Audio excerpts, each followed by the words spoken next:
કરજણનગરમાં નવા બજાર વિસ્તારને નેશનલ હાઈવે નંબર 48 સાથે જોડતા માર્ગ પર ચોમાસા દરમિયાન સર્જાયેલા ખાડાઓ આજે પણ યથાવત જોવા મળી રહ્યા છે। નેશનલ હાઈવે પર પ્રવેશતા જ 2 ફૂટ જેટલા ઊંડા ખાડાના સામ્રાજ્યને લઈ વાહન ચાલકો હેરાન પરેશાન થઈ રહ્યા છે। હાઈવે પર કેવી રીતે પ્રવેશ કરવો તે બાબતે મૂંઝવણ સમાન સાબિત થઈ રહ્યું છે, જેને લઈ અવારનવાર મોટા વાહનો પલટી મારી અને અકસ્માતનો ભોગ બની રહ્યા છે। આ મામલે સ્થાનિકો દ્વારા તંત્રને રજૂઆત કરવામાં આવતા તંત્ર બાય ચાયણી કરી રહ્યું છે। ત્યારે આ બાબતે વહેલામાં વહેલી તકે યોગ્ય કામગીરી કરવામાં આવે તેવી લોક માંગ ઉઠી રહી છે।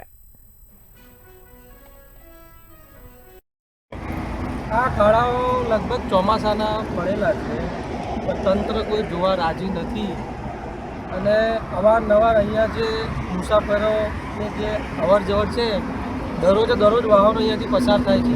હું છેલ્લા કન્ટિન્યુ 3 મહિનાથી જઈ રહ્યો છું અને ગઈકાલે અહીંયા ટ્રક પણ પલટી થઈ ગઈ હતી।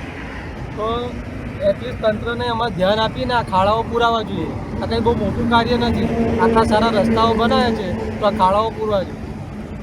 કરજણનગરમાં ચોમાસું પૂર્ણ થયા પછી નેશનલ હાઈવે 48 ને જોડતો રોડ જ્યાં બહુ જ ઊંડા ખાડા પડી ગયેલ છે। તંત્રને વારંવાર ઘણી બધી વાર રજૂઆત કરવા છતાં પણ એ લોકો બાય ચાઇની કરે છે કે અમારામાં આવતું નથી। નેશનલ હાઈવે 48માં આવે છે એ કે બરોડા ઓફિસ, બરોડાથી કે ગોધરા લઈ ગયા, આવું વારંવાર રજૂઆતો કરવા છતાં પણ આનું કોઈ નિરાકરણ આવતું નથી।